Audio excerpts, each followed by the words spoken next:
Pembeli, penjual tentunya menjual. Nah, ketika membayar barang yang dibelinya atau jasa yang dimanfaatkannya, pembeli juga harus bayar PPN. Kemudian sebagai bukti bahwa si pembeli telah membayar PPN, dibuatlah faktur pajak. Jadi faktur pajak adalah kewajibannya si penjual, ya. Nah, dalam hal ini penjual yang melakukan pemungutan, begitu ya kemarin ya. Nah, nanti apa yang dipungut nanti diperhitungkan dengan pajak masukan si penjual ketika dia membeli barang sebagai bahan baku misalnya gitu ya. Bahan baku, bahan penolong, atau bahan barang terkait dengan kegiatan usahanya itu dikreditkan, diperhitungkan. Nah, jadi ketika dia misalnya memungut 100.000 misalnya, belum tentu 100.000-nya yang disetor ke kas negara, tapi dikurangi dulu. Gitu ya. Nanti dilaporkan dalam SPT, perhitungannya, berapa PK-nya, berapa PM-nya, ada selisih, barangkali PK lebih besar dari PM, maka itu harus disetor ke kas negara. Ya. Nah, penyetorannya dan pelaporannya akhir bulan berikutnya. Jadi misalnya transaksi sekarang bulan November, nanti dihitung dulu nih. Dihitungnya kapan? Di bulan Oktober nanti, kan selesainya dulu, masanya selesai. Baru nanti di akhir bulan Oktober, tanggal 31, sekarang November ya? Udah November ya? Udah bentar lagi udah tahun baru nih. Nanti di bulan Desember ya, 31 Desember, semua transaksi yang terjadi di bulan November sekarang nih, itu akan dilaporkan, begitu ya. Kemarin kita belajar seperti itu. Nah, dalam hal ini teman-teman, si PKP ini, di PKP ini otomatis ya, kewajibannya adalah melakukan pemungutan. Nah, jadi sekali lagi, dia sebagai PKP otomatis dia punya tugas yang dipercayakan oleh negara untuk melakukan pemungutan. Sebagai pemungut nih, otomatis. Ya, ini mekanisme secara umum. Nah, ada mekanisme secara khusus, ya. Ada mekanisme secara khusus, teman-teman. Yaitu mekanisme pemungutan kepada pemungut. Ya. Pemungut, ada pemungut PPN diatur di pasal 16A Undang-Undang PPN. Coba nanti teman-teman lihat ya. Pasal 16A Undang-Undang PPN. Atau sebentar, saya coba cari ya. Saya coba cari. Ya. Saya cari dulu biar teman-teman clear.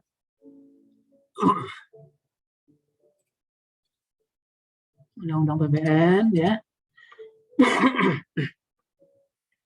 Ya. Adanya di sini nih.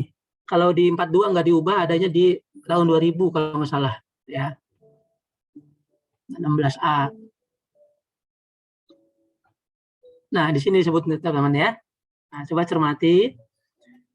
Pajak yang terutang atas penyerahan BKP atau penyerahan JKP kepada pemungut PPN. Nah, ini dia, ada kalimat dipungut, disetor, dilapor oleh pemungut PPN. Nah, coba saya tanya, pemungut PPN ini penjual atau pembeli? Halo? Penjual. Dibaca dong di sini. Pajak yang terutang atas penyerahan kepada pemungut PPN. Penyerahan kepada pemungut PPN. Penerima, Pak. Pembeli, Pak. Beli kan, ini kan cermati dulu bahasanya. Ya. Jadi pajak yang terutang atas penyerahan nih, ada penyerahan, ada objek, ya, objek diserahkan set, nah, kepada pemungut PPN. Nah, maka pemungut PPN adalah selaku pembeli, begitu kan? Ya enggak? Saya misalnya PKP nih, penjual saya gitu loh. Tapi yang melakukan pemungutan, ya di sini karena disebut di 16A, dipungut, disetor oleh pemungut PPN. Saya ingat sekali ketika di awal saya menjelaskan yang karakter PPN. PPN adalah pajak tidak langsung. Ya, PPN adalah pajak tidak langsung, ya enggak? Faras membeli misalnya di toko, di Alfamart. pajaknya Faras ini dipungut oleh Alfamart. Nanti Alfamart yang mempunyai kewajiban untuk memungut, menyetor, melapor gitu ya. Itulah kriteria karakteristik dari pajak tidak langsung. Nah, sementara 16A ini bilangnya seperti ini. Ya, artinya ini di pasal-pasal ketentuan khusus ini itu pasal yang nyeleneh. Masih ingat nggak kalimat saya dulu waktu di pertemuan pertama tuh? Coba teman-teman cermati pasal ini 16A, 16B, 16C sampai 16F itu pasal-pasal yang tidak sesuai dengan ketentuan umum di PPN. Oleh karenanya ini dimasukin ke dalam ketentuan khusus kalau di PPN, ya. Nah, jadi saya tanya lagi di sini nih ya. Coba teman-teman cermati. Pajak terutang atas penyerahan ya kepada pemungut PPN dipungut, disetor, dilapor oleh pemungut. Tadi teman-teman menyebutkan bahwa pemungut ini adalah pembeli, begitu ya. Nah, pajak yang dipungut, disetor, dilaporkan pajaknya siapa? Pajaknya PKP atau pajaknya si pemungut PPN? Jadi ada dua hal yang beda nih teman-teman. Enggak, di kasus ini nih. Ini yang dipungut oleh si pembeli, pajaknya pembeli sendiri atau pajaknya penjual? Halo? Pembeli sendiri. Pembeli sendiri ya. Pajaknya pembeli sendiri. Artinya tidak sesuai dengan konsep atau karakter PPN. PPN adalah pajak tidak langsung. Begitu ya. Penjelasan hari pertama dulu. Pertemuan pertama. Nah, kita kembali ke sini. Ya. Nah, ini mekanisme kepada pemungut, ini pembelinya pemungut, membeli dong biasa, penjualnya menjual kan gitu ya. Nah, ini membuat faktur pajak dulu, baru nanti ada pemungutan PPN atas pembeliannya. Siapa yang melakukan pemungutan? Ini dia, si pembelinya ya. Ketentuan khusus. Lah, lalu apa Pak bedanya PKP dengan pemungut? Kan bukannya sama-sama pemungut nih. Ya enggak? Nah, kalau PKP itu kan ketentuan secara umum, artinya dia tidak perlu ditunjuk sebagai pemungut. Karena di ketentuan PPN, PKP mempunyai kewajiban untuk melakukan pemungutan, penyetoran, pelaporan otomatis. Nah, sementara di 16A ada khusus, dia ditunjuk pemungut. Siapa itu pemungut yang dimaksud di 16A? Ini dia. Ya, ada 3 ya. Ada 3. Dulu teman-teman namanya bendahara ya, sekarang diganti namanya menjadi IP, instansi pemerintah. Ya sudah deh, pengertiannya sama saja deh. Instansi pemerintah yang dimaksud adalah bendahara juga. Nah, cuma sekarang menurut PMK 231 diperluas. Kalau dulu sebelum 231 adalah PMK 563 tahun 2003. Ya. Nah, kalau dulu hanya pusat dan daerah. Nah, sementara sekarang ada pemerintah pusat, daerah, dan desa. Itu bedanya di situ sebetulnya. Ya, jadi pemungut yang dimaksud di 16A adalah bendahara. Saya sebut bendahara aja ya. Ya. Walaupun terminologi sekarang bukan bendahara teman-teman, tapi instansi pemerintah. Ya. Cuma pada prakteknya instansi pemerintah, misalnya di Badan Pendidikan dan Pelatihan Keuangan BPPK, itu instansi pemerintah. Siapa yang melakukan pemungutannya? Ya bendahara, gitu kan. Bukan pelang BPPK-nya, bukan pelang PKN STAN-nya yang memungut, tapi bendaharanya ya. Oke, kemudian kontraktor production sharing migas dan kuasa pertambangan panas bumi. Ini PMK-nya 73 dan BUMN. Nah, ini PMK-nya masih baru ya. Walaupun ini perubahan dari PMK sebelumnya ya. Bukan baru sebetulnya nih. Cuma ada perubahan di PMK. Karena jumlah BUMN sekarang lebih banyak ya. Jadi pemungut inilah, jadi ketika instansi pemerintah atau bendahara membeli, KPS Migas, KP Panas Bumi membeli, BUMN membeli, gitu ya. Ini beliau-beliau ini yang melakukan pemungutan. Clear ya? Jadi misalnya PKPA, PTA menjual misalnya ATK kepada bendahara PKN STAN. Ya, nilainya 5 juta misalnya seperti itu. Nilainya 5 juta. Maka yang melakukan pemungutan adalah PKN STAN. Gitu ya. Karena PKN STAN adalah instansi pemerintah. Tapi kalau misalnya PTA itu menjual kepada Tuan Ahmad misalnya ya, 5 juta juga, maka yang melakukan pemungutan adalah si PKP. Kenapa? Karena Tuan Ahmadnya bukan pemungut. Nah, gitu ya. Halo, clear ya? Clear nggak teman-teman? Clear, Pak. Clear ya? Untuk memastikan clear, saya kepengen satu orang deh ya. Satu orang menjelaskan boleh? Sekarang tanggal 2, absen 2. Siapa absen 2? Yuk absen 2, tolong jelaskan. Siapa nih? Saya, Pak. Ya, siapa? Absen 2. Alif, ya Alif. Ya, Pak. Alif, jelaskan Alif. Apa yang saya jelaskan tadi, Alif? Yang saya tangkap dari Bapak tadi mengenai pasal khusus tadi ya, Pak. Iya. Ya, pasal 16 itu, yang 3 pasal itu ada yang khusus, yaitu yang memungut bahwa PKP itu ada perbedaan antara 2 PKP dengan si pemungut pajaknya. Nah, kalau PKP sendiri dia itu udah otomatis berkewajiban memungut pajak. Sementara yang kedua itu adalah si pemungut pajak ini dari instansi pemerintah gitu ya, Pak? Ditunjuk ya. Ditunjuk dari instansi pemerintah. Instansi pemerintah, KPS Migas sama BUMN ada 3. Iya, ada 3 itu, Pak. Itu yang saya tangkap, Pak. Ya, jadinya intinya gini, coba Liv. Misalnya PTA menjual ATK misalnya atau BKP ya kepada BUMN, kepada Telkom. Ya. Taruhlah 20 juta misalnya gitu ya. Yang mungut PTA, PKP ya. PTA atau Telkom. Jadi gimana, Pak? 20 jutanya dari mana? Bukan, ada misalnya PKP ya, PTA. PTA menjual BKP-nya ke Telkom.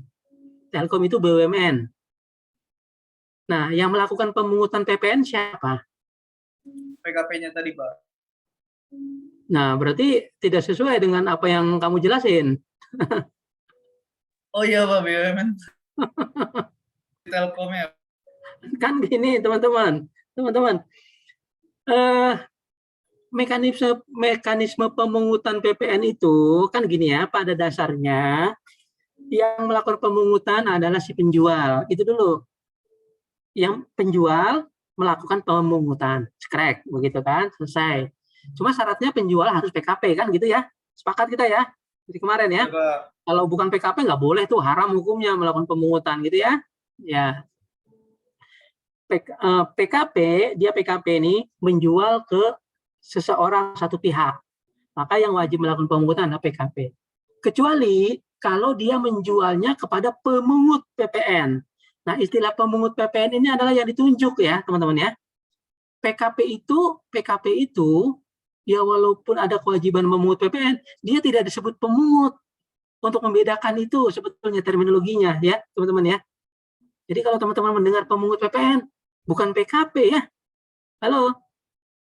Itu hanya untuk ini biar nggak confuse gitu loh.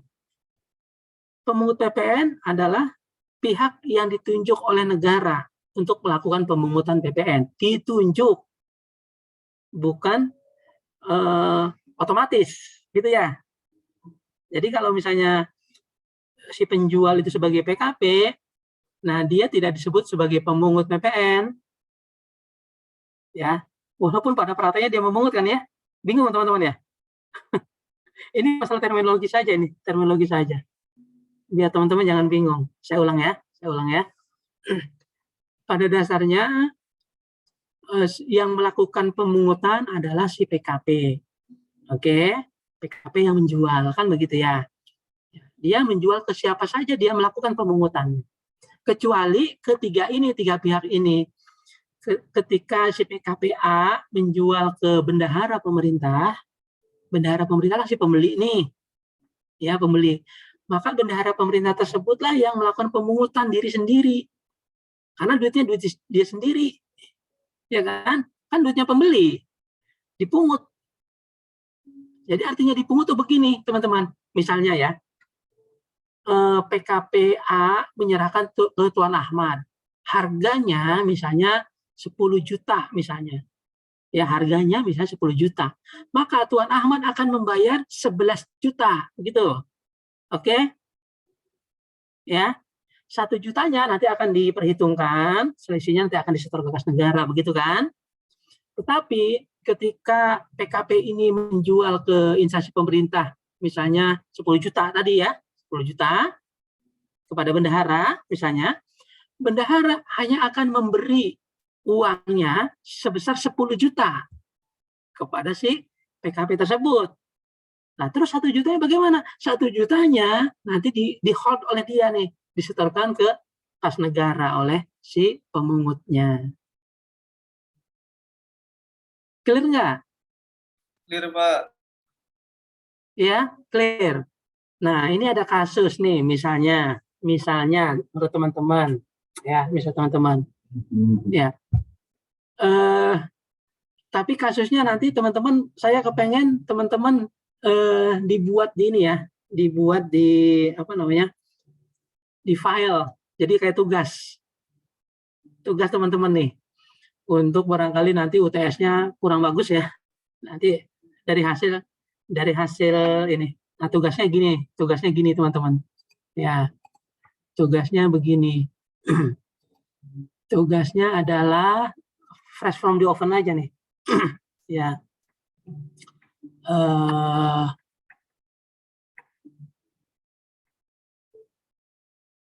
PTA bagaimanakah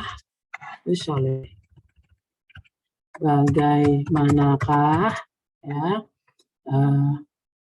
perlakuan bahasanya yang gampang aja ya. Ini aja. Apakah penyerahan BKP oleh WP non PKP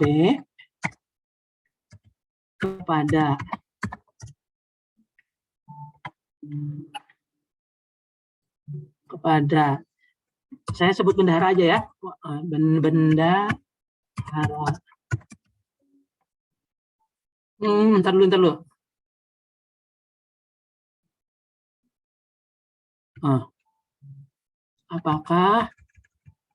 Apakah transaksi bendahara pemerintah dengan WP non PKP atau bukan dengan non PKP aja deh, mau WP atau bukan ya, dikenai PPN. Dah.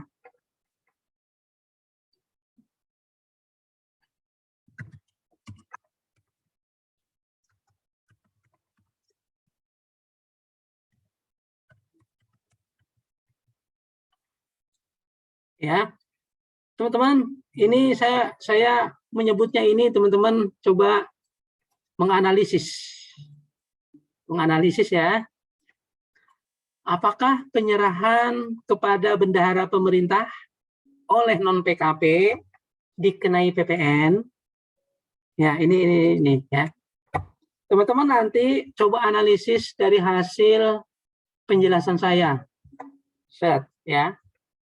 Kalau teman-teman bisa menjawab ini, artinya teman-teman bisa paham. Ya. Jadi jawabannya hanya apakah penyerahan kepada bendahara pemerintah oleh non PKP dikenai PPN? Iya, misalnya, atau tidak. Tapi harus diberikan alasannya. Iya, kenapa? Tidak, kenapa? Begitu ya? Iya, kenapa? Atau tidak, kenapa? Ditulis di file. Ya, ditulis di file, silakan mau di Word, mau di PowerPoint, boleh, terserah. Ya, nggak perlu berhalaman-halaman, satu halaman cukup untuk menjawab ini saja. Oke, clear ya? Nah, teman-teman harus ini dulu nih, kalau bisa sih menjabarkan, ya, menjabarkan. Jadi suatu cerita. Clear ya? Ini nanti minggu depan saya tunggu ya, sebelum kita mulai perkuliahan hari Selasa. Jadi kalau bisa Senin sudah diserahkan lewat Alif ya, Liv ya. Nanti Alif kirim ke saya ya, Liv ya. Oke, Pak. Oke, teman-teman gitu ya. Saya kepengen melatih daya nalar teman-teman dengan pertanyaan seperti ini. Oke, ini tidak usah saya jawab, nanti jawabnya minggu depan. Oke ya, kembali ke sini ya. Ya. Jadi pada prinsipnya tadi teman-teman, penyerahan kepada pemungut PPN, maka yang melakukan pemungutan adalah PPN. Instansi pemerintah, KPS Migas atau BUMN yang ditunjuk sebagai pemungut PPN ya. Oke. Ada pengecualiannya teman-teman. Jadi sederhananya begini, ada PTA menyerahkan kepada bendahara misalnya. Maka yang melakukan pemungutan adalah bendahara. Gitu ya. PTB menyerahkan ke bendahara, melakukan pemungutan adalah si bendahara. Begitu ya. Terus pokoknya setiap ada penyerahan kepada bendahara mengeluarkan uang untuk membayar, maka itu dilakukan pemungutan oleh bendahara. Sederhananya begitu ya, bendahara saya sebut instansi pemerintah itu. Ya.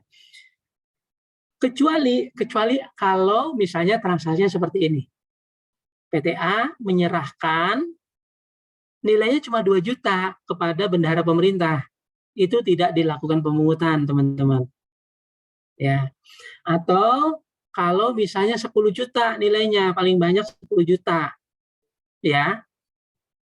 Kepada BUMN atau KPS Migas atau KP Panas Bumi tadi ya. 10 juta nilainya. Itu tidak dilakukan pemungutan. Nah, ini ada pertanyaan lagi.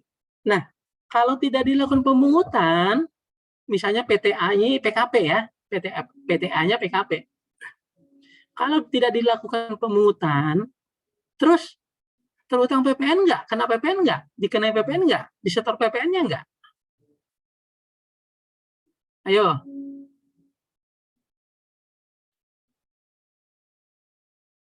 Ayo.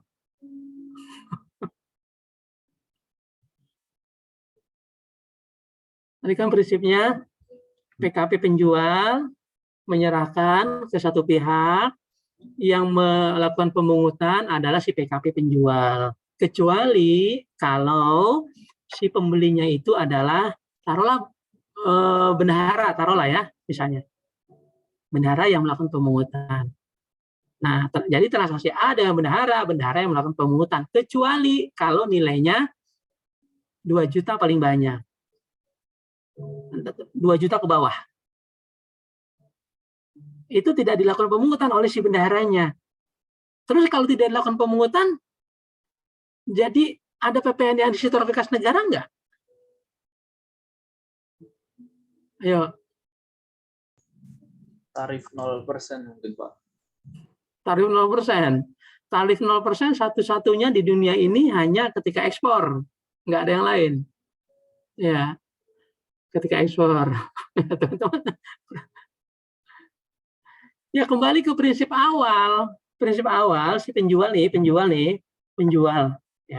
Saya coret-coret nih ya, saya coret-coret. Ini misal penjual ya.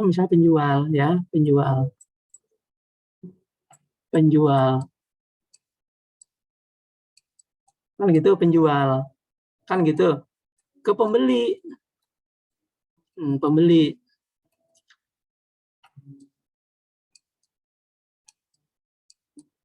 Kan gitu ya. Ke pembeli. Nah, yang melakukan pemungutan adalah ini. Kan gitu ya. Yang melakukan pemungutan adalah itu. Kecuali kalau misalnya pembelinya itu bendahara misalnya. Yang melakukan pemungutan adalah ini ya. kalau bendahara. Nah, prinsipnya semua penjualan dari PKP ini ke bendahara, misalnya yang melakukan pemungutan adalah ini, kecuali kalau nilainya 2 juta ke bawah. Katanya begitu, tidak dilakukan pemungutan oleh ini.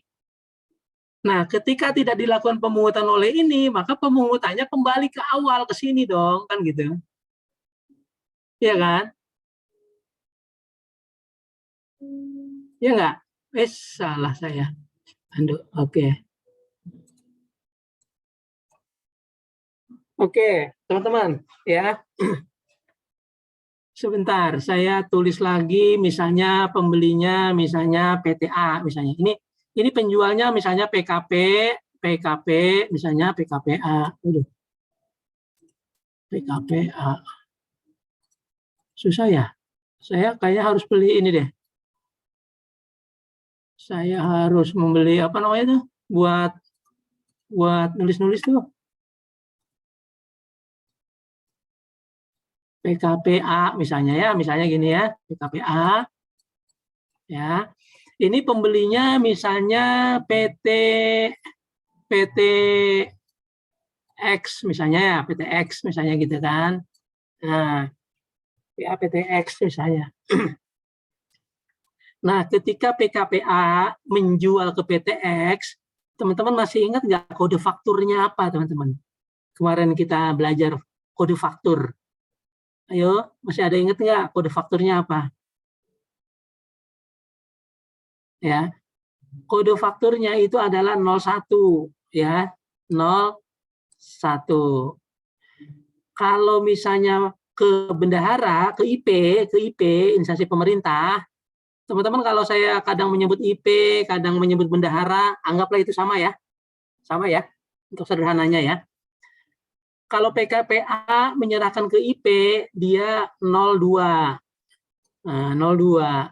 Ya, 02. Ya, kode fakturnya nih. Kalau dia menyerahkan ke BUMN nih teman-teman, BUMN, ini kodenya 03. Ini masih ingat nggak sih? Coba buka filenya, coba buka file teman-teman. Masih ingat nggak? Ini kode faktur, kode FP. Masih ingat nggak nih? Iya Pak, ada Pak. Ada kan? Ingat ya? Jadi sekali lagi, ketika PKPA menyerahkan ke PTX, ya PTX, itu kodenya 01. Yang melakukan pemungutan adalah si penjual, ya. PKPA menjual ke instansi pemerintah atau ke bendahara, kodenya 02. Yang melakukan pemungutannya adalah IP-nya. PKPA menjual ke BUMN, kodenya 03. Itu yang melakukan pemungutan adalah BUMN.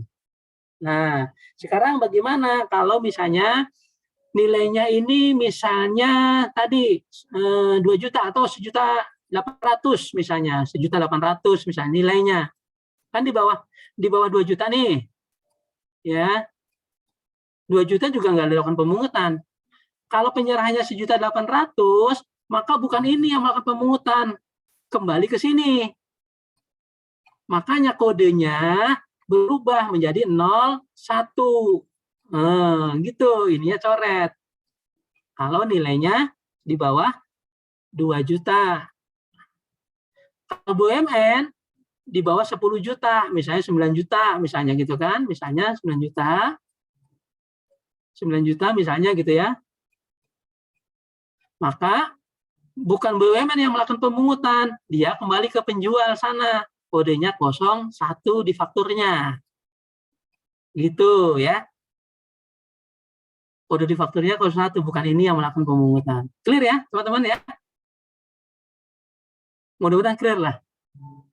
Insya Allah clear ya. Prinsipnya seperti itu. Oke, kita lanjut ya. Hari ini saya mau menyelesaikan materi, besok minggu depan kita baru bahas-bahas latihan ya. Nanti mungkin di hari Minggu, Sabtu atau Minggu, saya akan WA teman-teman untuk coba-coba menjawab kasus-kasus yang nanti saya berikan. Nanti minggu depan, hari Selasa minggu depan kita bahas, ya, kita bahas. Tapi khusus untuk yang tadi, teman-teman itu nanti teman-teman harus disampaikan ya hari Senin paling lambat ya. Kalau pengen cepat besok nggak apa-apa. Oke, kembali ke sini. Ya, intinya setiap pembayaran deh, kita sebut pembayaran yang dilakukan oleh BUMN nih,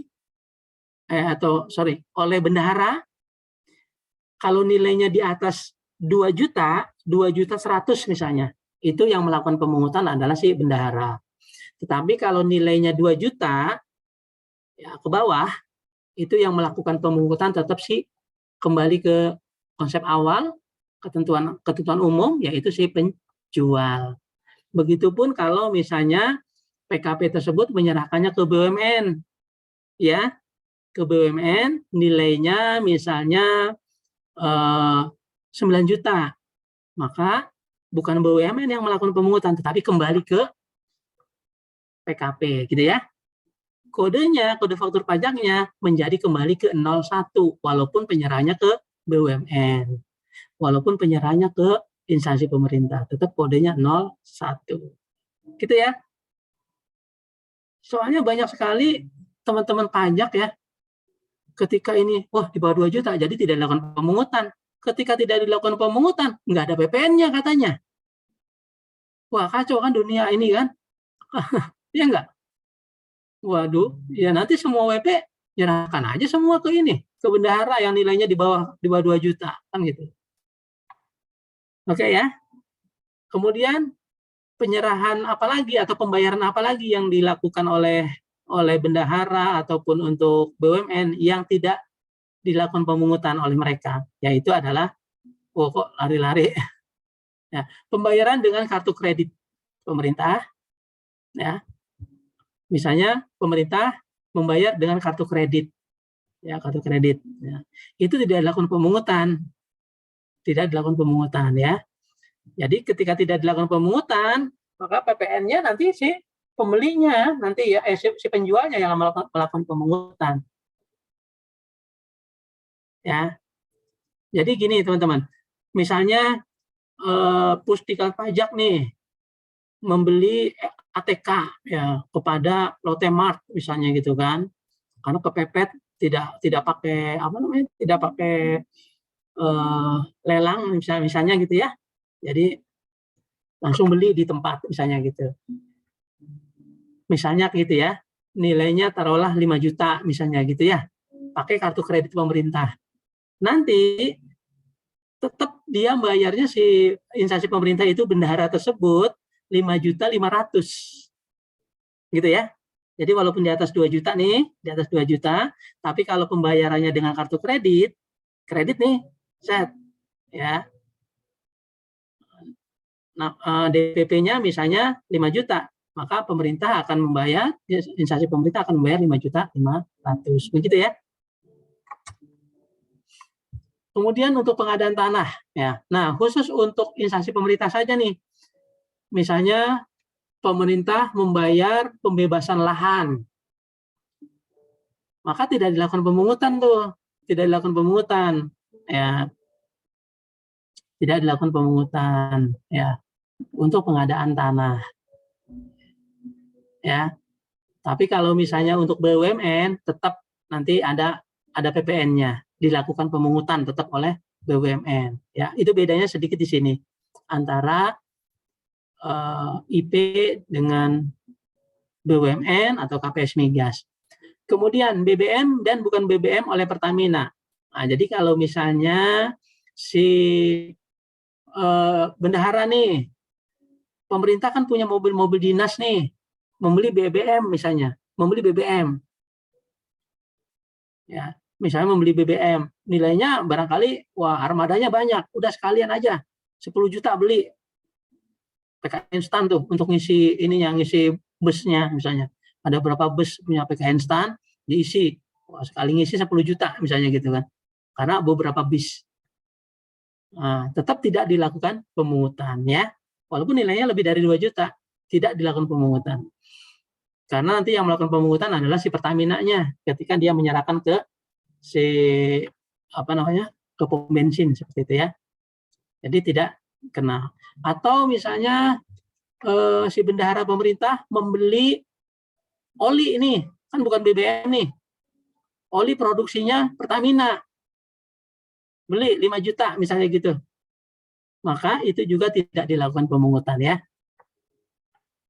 Nah, kemudian rekening telepon. Rekening telepon, tiket pesawat. Ini kemarin kan kita sebut bahwa ini ada dokumen yang dipersamakan. Jadi ketika terbit tagihan telepon itu udah ada PPN-nya di dalam kan biasanya itu. Nah, maka bendahara juga harus membayar itu. Tidak dilakukan pemungutan oleh bendahara. Karena kalau khusus untuk rekening telepon dan tiket, kalau dilakukan pemungutan oleh bendahara akan double. Kan gitu ya. Karena di rekening telepon, di tiket pesawat itu sudah ada PPN-nya nempel. Dan si pengguna sudah harus membayar PPN-nya. Jadi tidak dilakukan pemungutan lagi ya. Kemudian BKP, JKP yang mendapat fasilitas PPN. Ya, misalnya ada fasilitas PPN itu ada fasilitas berupa PPN tidak dipungut ataupun dibebaskan. Jadi artinya nanti PPN-nya 0 walaupun dia terutang. Jadi PPN dibebaskan, PPN tidak dipungut. Fasilitas PPN itu ada 2 ya. Di 16B diatur, di 16B Undang-Undang PPN itu diatur hanya ada 2. Realnya itu si pembelinya itu membayar PPN-nya 0 realnya ya, tetapi di faktur tetap ada nilainya 10 juta, 20 juta tergantung dari nilai penyerahannya, ada PPN-nya ya. Nah, begitu juga ketika misalnya gini, yang mendapat fasilitas adalah buku-buku pelajaran.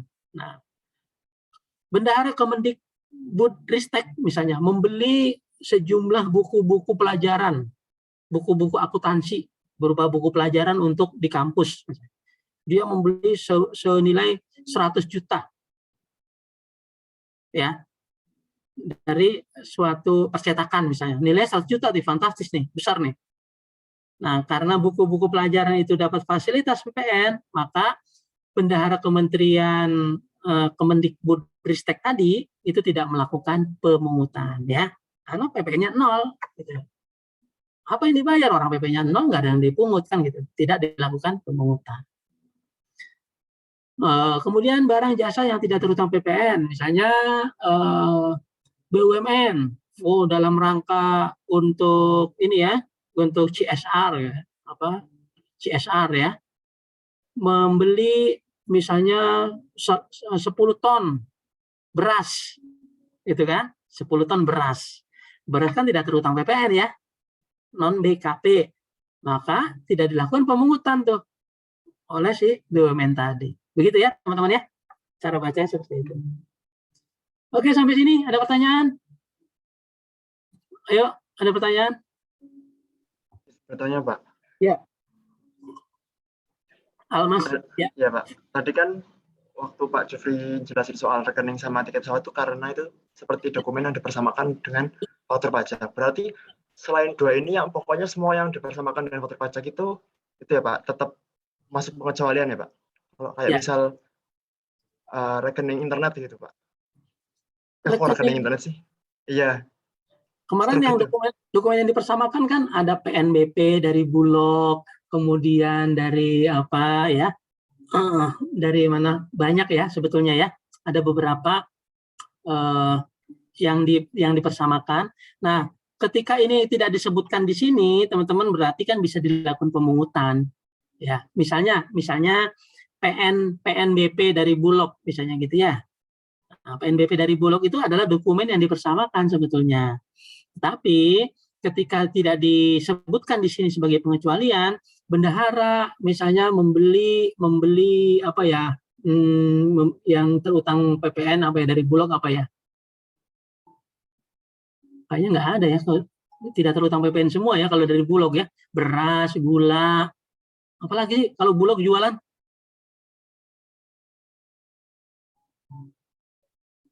Bingung ya. Oke, coba Almas masih ingat nggak? Masih ingat nggak kemarin ya waktu kita belajar dokumen yang dipersamakan apa aja? PEB, PIB, SSP, PNBP, BBM bukan BBM. Ini 3 bukan hanya ini ya. Yang dokumen ini bersamakan ini nih Pertamina, rekening dan tiket pesawat nih 3. Bukan 2 tapi 3. Yang dokumen yang dipersamakan dengan faktur pajak. Jadi dokumen yang dipersamakan dengan faktur pajak lain adalah PIB, PMB, apalagi SSP, PNBP, apalagi ini dari Pertamina, rekening telepon, tiket pesawat, apalagi tuh kemarin tuh. Nah, coba teman-teman cermati, misalnya dokumen yang dipersamakan adalah PIB, pemberitahuan impor barang, ya, PIB. Nah, pemerintah, bendahara, misalnya gitu ya, melakukan pemungutan nggak bendahara ketika ada PIB, dia pakai PIB, dia mengimpor langsung gitu.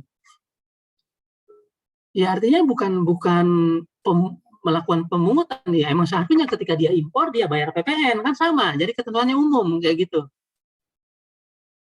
Halo, kalau PIB misalnya ya, PIB nih, yang membayar itu kan adalah yang membeli kan itu ya. Kalau PIB khusus PIB, yang melakukan impor dialah yang melakukan pembayaran. Ya jadi nggak perlu disebut di sini. Yang lainnya otomatis bisa jadi tidak terutang PPN, bisa jadi memang masuk ke kriteria ketentuan umum. Si pembeli dia membayar PPN-nya ketika impor gitu ya. Ketika impor memang ada ketentuan yang spesifik ya. Kan ketentuan umum penjual melakukan pemungutan. Tapi ketika penjualnya di luar negeri, maka beralih dia kepada si pembeli. Ya, kalau impor, khusus untuk impor. Gitu ya? Ya, Pak. Iya. Makasih, Pak. Jadi ini sebetulnya dokumen yang dipersamakan lainnya tidak disebut di sini karena memang tidak dilakukan pemungutan ya. Umumnya barang tersebut tidak terutang PPN atau memang berlaku ketentuan umum gitu ya. Oke, lanjut ya. Nah, ini bedanya ya. Nah, bedanya antara pemungutan oleh BUMN, KPS Migas sama KP Panas Bumi ya. Itu dengan instansi pemerintah atau bendahara. Nah, batasannya di sini 10 juta, untuk bendahara 2 juta. Kode fakturnya berapa? BUMN berapa? Tadi? 03, Pak. 03. IP berapa? 02. Ya. Kemudian saat pembuatan fakturnya kapan? Kalau BUMN itu saat umum, kalau ini saat penagihan. Masih ingat kemarin waktu kita belajar ada 4 saat terutang.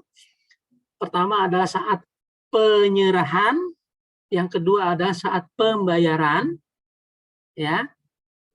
Ketiga adalah saat termin, nanti ada di kontrak ada terminnya. Yang keempat adalah saat lain. Saat lain adalah saat penagihan kepada bendahara. Nah, jadi sebetulnya udah dijelasin nih. Coba tapi saya ulang lagi ya. PTA misalnya menyerahkan kepada instansi pemerintah nilainya 5 juta. Ketika melakukan penyerahan nih teman-teman nih, misalnya melakukan penyerahan tanggal 2 Januari misalnya ya, tanggal 2 Januari PTA menyerahkan ke instansi pemerintah tanggal 2 Januari, nilainya 5 juta lah. Nah, kapan saat terutangnya, saat pembuatan faktur pajaknya? Apakah tanggal 2 Januari? Tidak, bukan ya. Yaitu nanti saat ditagih, saat ada penagihan. Kalau nggak salah ada nanti ya, nanti ada timelinenya nanti ya. Ini nanti saya jelaskan lebih lanjut kalau yang ini saat pembuatan faktur pajaknya atau saat terutangnya. Oke, setornya kalau untuk instansi pemerintah 7 hari setelah dilakukan pembayaran.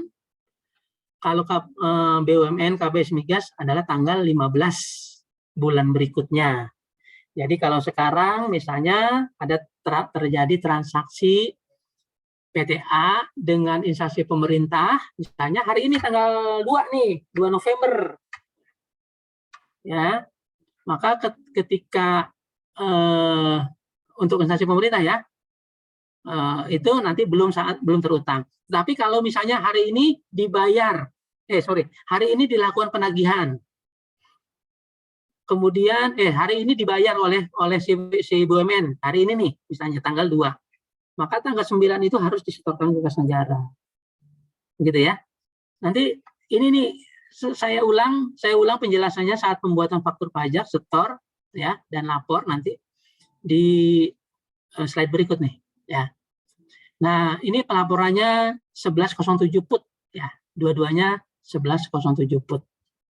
Oke, ini timeline-nya teman-teman. Ini pemungutan oleh bendahara. Agar diingat, pemungutan oleh bendahara, ini nih, teman-teman coba, saya ulang lagi sini. Ini tolong ini, diingat nih. Nih, diingat nih. Ya. Tolong diingat sama yang dua hal ini aja diingat teman-teman. Ya, tolong diingat ya. Dua hal ini tolong diingat ya. Kalau saat pembuatan faktur pajak oleh PKP, tetap yang melakukan pembuatan faktur pajak adalah PKP yang menyerahkan ya, tetap ya. Nah, tapi kapan? Nah, kalau penyerahannya kepada bendahara itu saat penagihan, tapi kalau penyerahannya kepada BUMN itu pakai ketentuan umum. Ketentuan umum itu ada 3, ya, ada penyerahan, pembayaran, termin, ya. Itu ketentuan umumnya ada 3 ya. Karena yang saat lain adalah ketentuan khusus, yaitu saat penagihan. Oke. Coba kita lihat di timeline seperti ini. Ini oleh bendahara. Oke, saya pengen teman-teman open mic ya. Open mic-nya jawab apa yang saya tanyakan. Ini penyerahan BKP JKP tanggal 20 bulan 1 tahun 2021. Ya. Ini penagihan oleh PKP ya, tanggal 9 Februari. Pembayaran oleh bendaharanya tanggal 23 bulan 3 tahun 2021. Nah, pertanyaannya, ketika menyerahkan BKP, JKP dari PTA ke bendahara, PTA membuat faktur pajak enggak?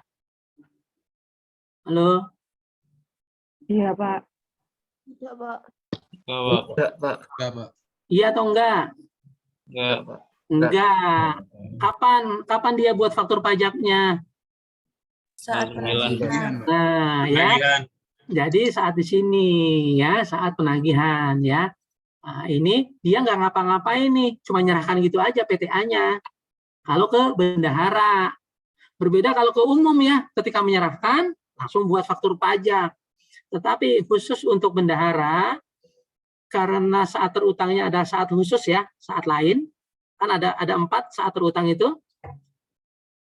penyerahan, pembayaran, mana terjadi terlebih dahulu, kemudian termin. Itu ketentuan umum tuh, ada 3. Nah, satu lagi ketentuan khusus yaitu saat lain. Saat lain itu apa? Saat PKP melakukan penagihan kepada bendahara. Jadi faktur pajaknya dibuat di sini. Ya. Dibuatlah oleh PKP. Kemudian di sini ketika ditagih nggak langsung otomatis dibayar. Nah, misalnya ada pembayarannya 23 bulan 3. Gitu ya. Nah, maka di sini 7 hari kemudian atas pembom gitu ya. Nah, 7 hari kemudian, nah ini di sini dilakukan pemungutannya di sini, penyetorannya adalah di sini tanggal 30 bulan 3 ya. 7 hari kemudian gitu ya. Ingat ya, penyetoran. Kemudian pertanyaan berikutnya adalah kapan pelaporannya? Pelaporannya masa apa? Masa apa dulu, teman-teman? Masa faktur pajak dibuat tanggal 2, bulan 2, masa Februari atau masa Maret? Halo? Ini faktur pajak dibuat di Februari. Pemungutan dilakukan di masa Maret. Penyetoran dilakukan di bulan Maret, gitu kan ya. Nah, SPT yang diisi oleh si bendahara ini SPT masa Februari atau Maret? Maret mungkin, Pak. Maret mungkin, ya. Nah, Maret ada pemungutan, ada penyetoran, ya. Jadi teman-teman dilihat di sini. Di sini kapan dia melakukan pemungutan? Bulan Maret, tanggal 3, 23 bulan 3, ya. Maka SPT-nya adalah SPT masa Maret. SPT masa Maret disampaikan tanggal SPT masa Maret paling lambat disampaikan tanggal akhir bulan April. Ya, pelaporannya di sini ya. Nah, kalau misalnya gini, teman-teman, saya ganti misalnya ini tanggal 24. Nah, tanggal 25 misalnya ya, tanggal 25. Nah, ini kan nggak mungkin tanggal 32 kan nggak ada kan? Adanya tanggal 1 April berarti ya. Nah, misalnya gini. Ya, misalnya gini ya. Nah, coba ya. Nah, misalnya begini ya, teman-teman ya. Nah, tanggal 1 April, karena ini 7 hari kan. 7 harinya 7 hari kalender, bukan 7 hari kerja. Nah, menurut teman-teman nih, ini pelaporannya di mana? Di masa Maret atau di masa April? Masa Maret atau masa April? Masanya, bukan bulan pelaporannya, masanya.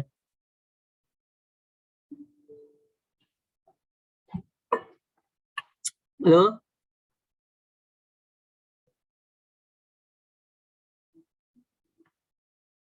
Ya, pelaporannya, teman-teman, di masa dilakukannya pemungutan di sini. Ya, masanya masa Maret. Ya. Jangan dilihat faktur pajaknya, jangan dilihat kapan nyetornya. Bisa jadi dia nyetornya terlambat, bukan 7 hari, 7 bulan kemudian, 7 bulan kemudian, misalnya gitu ya, terlambat. Tapi dia harus wajib melaporkannya tetap saat dilakukannya pemungutan. Karena ketika dilakukan pemungutan, ini ada hak negara di sini. Hak negara itu udah timbul di tanggal 25 bulan 3. Udah timbul. Nah, dia punya utang ke negara nih, 25 bulan 3, maka dilaporkanlah di masa saat pemungutan. Saat pemungutan itu sama dengan saat pembayaran kepada si dari bendahara kepada si PTA tadi. Jadi prosesnya kan gini, teman-teman ya. Saya ulang ya.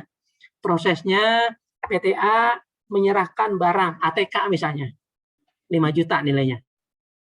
Nah, ketika tanggal 20 bulan 1 diserahkan barang, yaitu terkait perpajakan, nggak ada apa-apanya, nggak melakukan apa-apa.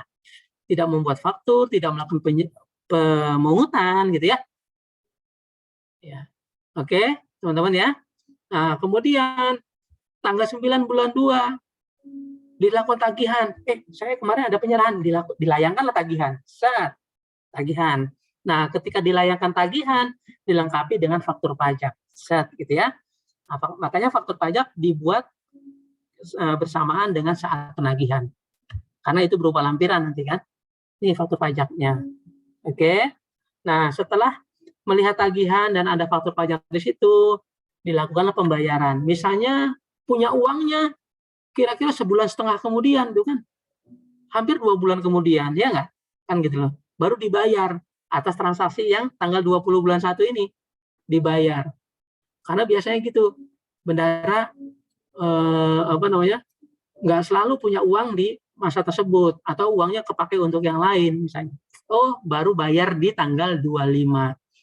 Ketika dia bayar 5 juta ya kepada si PTA tadi, maka 500-nya itu dilakukan pemungutan di hold. Nah, maka ada di situ ketika dia melakukan pembayaran 5 juta nih, dia ada hutang ke pemerintah nih. Oh, saya pegang uangnya pemerintah 500.000. Nah, maka dia harus laporkannya di masa dia melakukan pembayaran, begitu ya. Nah, kemudian 7 hari dikasih kesempatan untuk pegang uang bendahara itu, 7 hari kemudian harus disetorkan ke kas negara. Ya. Clear ya, teman-teman ya? Itu pemungutan oleh bendahara. Sekarang pemungutan oleh BUMN. Ya. Nah, pemungutan oleh BUMN ya, tadi di gambar orang petinju tadi ya, masih ingat nggak? Nah, itu saat umum. Nah, ketika penyerahan BKP JKP-nya tanggal 20 bulan 1, PTA menyerahkan ke Telkom misalnya 20 juta misalnya ya. Maka kapan faktur pajak dibuat, teman-teman? Saat penyerahan. Nah, di sini ya. Nah, di sini faktur pajak dibuat. Pemungutannya kapan? Pemungutannya. Halo? Pemungutan oleh si bendaharanya kapan dilakukan? Ya di sini, ya. Ketika faktur pajaknya dibuat. Itu loh gambar kemarin itu loh. Gambar mbak-mbak dua itu. Masih ingat nggak? Pembeli membeli, penjual menjual, kemudian pembeli membayar PPN, penjual membuat faktur pajak, penjual melakukan pemungutan. Dan saat yang sama tuh. Ketika si penjual membuat faktur pajak, saat itulah dia melakukan pemungutan. Gitu ya. Halo. Nah, di sini ada pemungutannya di sini ya. Pemungutannya ada di sini. Oke. Kemudian ketika PTA menagih kepada bendahara misalnya, kepada BUMN, ini dilakukan apa nih perpajakannya nih, dokumen perpajakannya? Enggak ya, enggak ngapa-ngapain ya. Nah, cuek aja di sini nih, di sini enggak ada.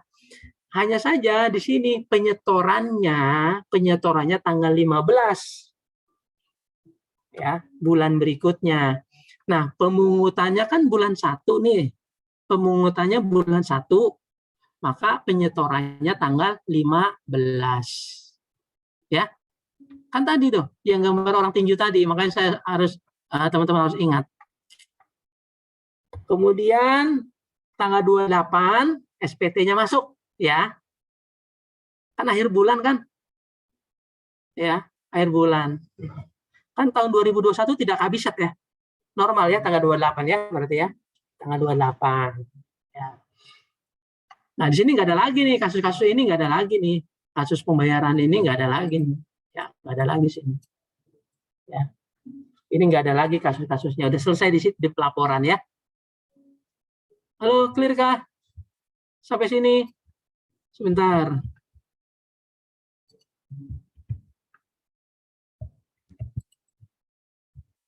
Sebentar, ini nggak usah ada lagi di sini.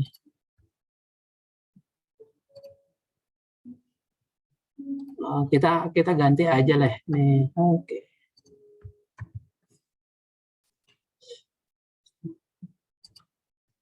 Oke, teman-teman, saya kepengen satu orang menjelaskan. Sekarang bulan 11, absen 11. Siapa absen 11? Saya, Pak. Siapa itu? Frederica. Waduh. Saya nggak nandain Frederica. Pokoknya seingat saya aja tanggal 11 ceplok. Rezeki Maya, Frederica jelaskan. Ini. Pemungutan oleh bendahara. Ya.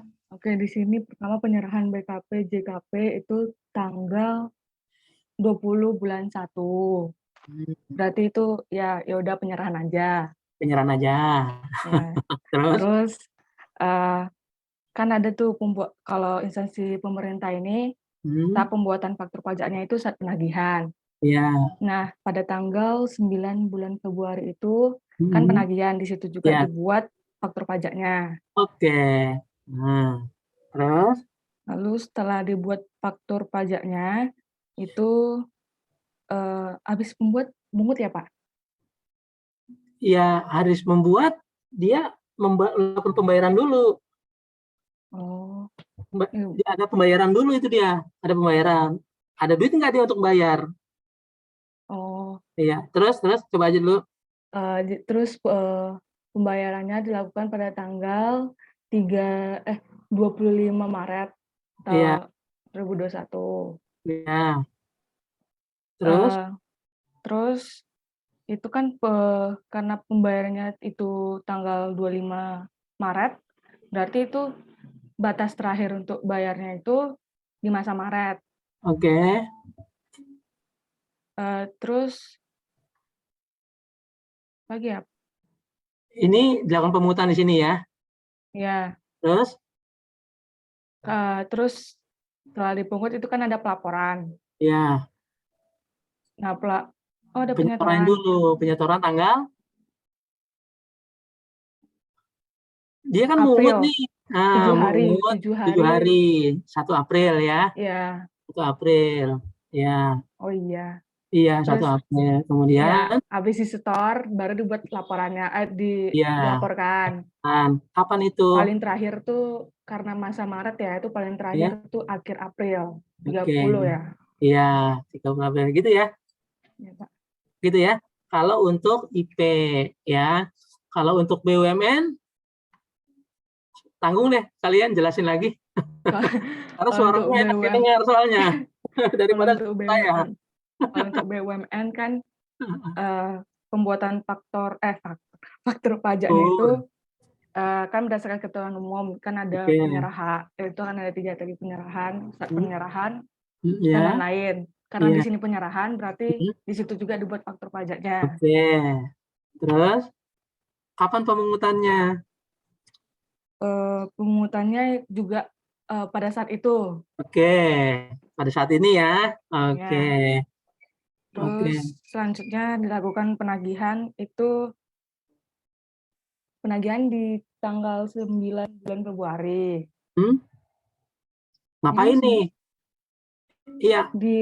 Seharusnya itu enggak, waktu penagihan tanggal 9 Februari, dia ngapain? Dokumen pajaknya apa yang dibuat? Perlu nggak dokumen pajaknya dibuat? Apa? Nggak ada, Pak. Nggak ada, ya sudah nggak ada. Iya, tanggal 15 itu baru disetor. Oke, ya kan 15 tanggal 15 bulan berikutnya ya. Oke, tanggal 15 setor. Kemudian kapan dilapor? Setor dilapor. Februari berarti lapornya itu di masa Januari berarti akhir Februari. Akhir Februari ya, laporannya akhir Februari. Udah selesai urusannya. Gitu ya teman-teman ya. Halo, clear ya? Mudah-mudahan clear lah ya. Oke. Pak, izin bertanya, Pak. Nah, silakan. Penagihan itu maksudnya penagihan oleh siapa sih, Pak? Oleh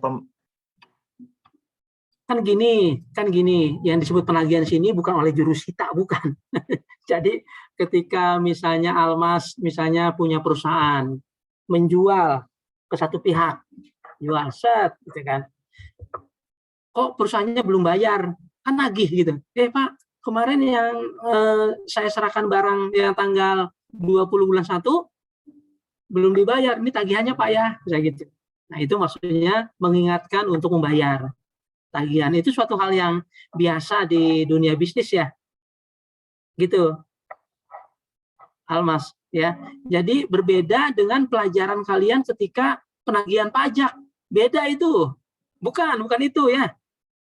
Ada pelajaran penagihan pajak nggak? Ada pelajaran nggak kalian penagihan pajak? Beda itu ya, bukan ya. Jadi penagihan di sini adalah ya misalnya PTA menyerahkan kepada bendahara, ya udah diserahkan dulu, nanti baru diingatkan, bendahara atas penyerahan yang tanggal 20 Januari kemarin ini tagihannya loh, kan gitu loh. Ayo bayar dong. Oke, saya belum punya uang. Nah, nanti bulan depan baru dibayar. Seperti itu. Itu Mas. Oh, terus saya masih bingung Pak sama maksudnya pemungutan itu berarti belum diserahkan uangnya ya Pak? Nah, iya, belum diserahkan uangnya. Jadi kan gini, kalau ketentuan umum nih, ketika PTA menjual ke Tuan Ahmad misalnya, atau PTA menjual ke PT ABC, menjual nih, menyerahkan nih, kapan dia membuat faktur pajak? Saat itu juga Pak, kalau yang umum. Nah, saat itu juga. Kapan dia melakukan pemungutannya? Ya saat itu juga. Jadi ketika dia menyerahkan faktur pajak, dia bayar tuh. Karena faktur pajak itu apa sih?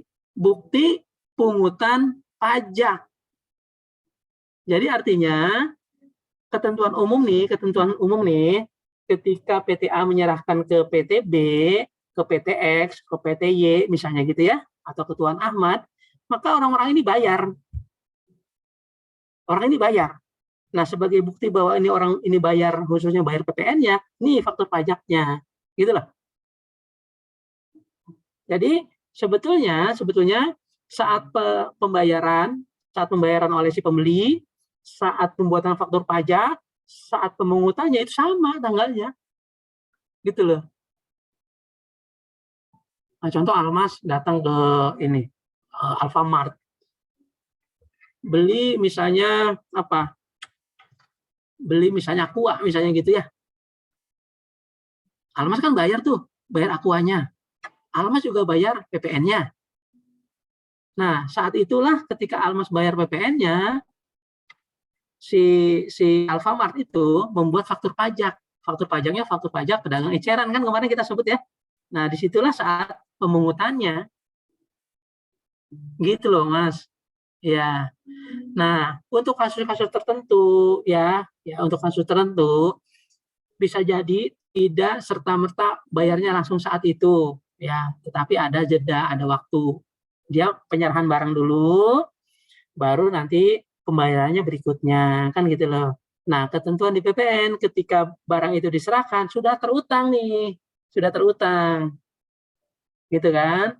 Nah, ketika sudah terutang, maka dibuatlah faktur pajak sebagai bukti pemungutan. Nah, ketika faktur pajak yang dibuat itu dianggap ya, oleh sistem PPN nih, dianggap pemungutannya di tanggal terbitnya faktur pajak. Gitu loh. Berarti realnya itu di penyetoran ya, Pak? Nah, real itunya memang di penyetoran. Makanya ya di penyetoran itu ya, kalau ketentuan umum penyetorannya kapan? Saat akhir bulan berikutnya. Ada jedanya. Kalau misalnya ketentuan khusus kayak gini nih, untuk IP 7 hari. Ya, 7 hari. Kalau untuk bendahara KPS Migas tanggal 15 gitu loh. Jadi ada 3 nih ketentuan penyetorannya nih. 7 hari untuk BUMN, untuk IP bendahara, tanggal 15 untuk BUMN KPS Migas, akhir bulan berikutnya untuk PKP umum gitu. Saat penyetorannya, gitu ya. Ya Pak, udah paham Pak. Makasih Pak. Bener nih, paham? Ya insya Allah Pak. Yang mudah-mudahan paham ya. Sebentar, saya screenshot dulu ya.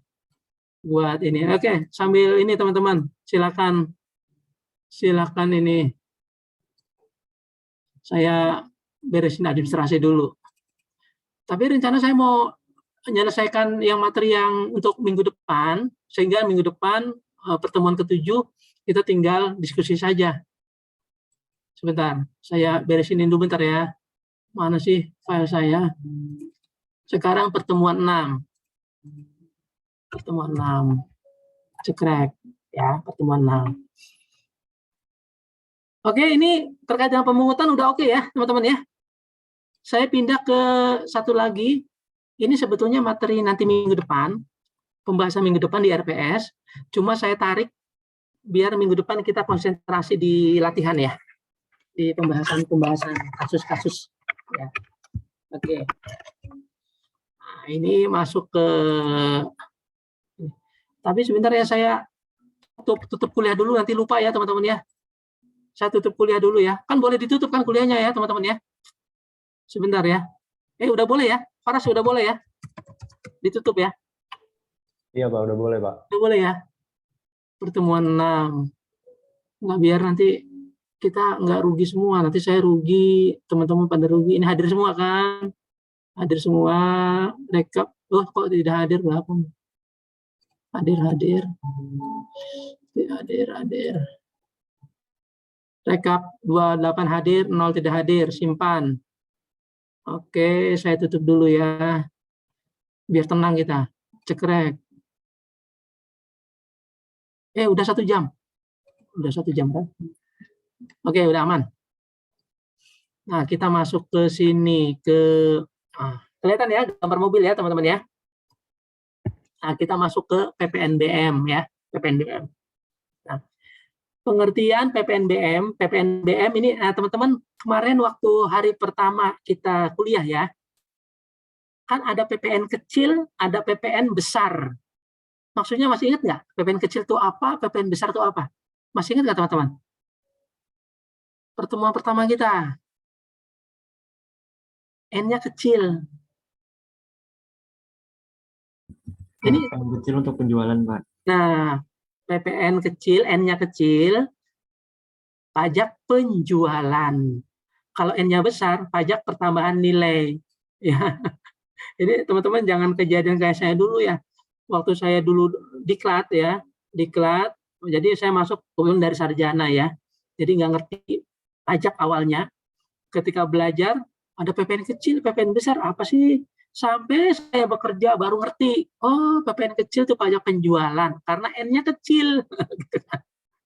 PPN besar, N-nya besar, pajak pertambahan nilai gitu. Nah, di ketentuan kita di Undang-Undang PPN, dua-duanya masih ada, walaupun Undang-Undang Pajak Pertambahan Nilai, nah di dalamnya ada satu pajak penjualan, tapi khusus untuk barang yang tergolong mewah, ya PPNBM. Jadi PPNBM itu pajak penjualan atas barang yang tergolong mewah. Nah, ya. Nah, ini pengertian barang yang tergolong mewah apa sih? Bukan barang kebutuhan pokok. Ya, misalnya mobil. Mobil bukan kebutuhan pokok ya. Mobil. Ya. Beras. Beras kebutuhan pokok bukan. Ya kebutuhan pokok, beras. Kecuali kalau beras yang premium barangkali ya. Nah, makanya nanti ke depan itu nanti untuk barang-barang seperti beras juga bisa kena PPN nih teman-teman. Ya, kena PPN. Bisa jadi nanti ya kalau PPNBM sih belum lah. Ya. Karena beras juga untuk yang varietas tertentu itu bukan kebutuhan pokok. Sekolah juga ya, sekolah juga teman-teman barangkali pernah baca detik.com, sekolah nanti akan dipajaki. Beras akan dipajaki. Nah, beras yang seperti apa? Ya, beras yang mewah gitu ya. Yang 1 kilonya bisa sampai 100.000 gitu ada tuh.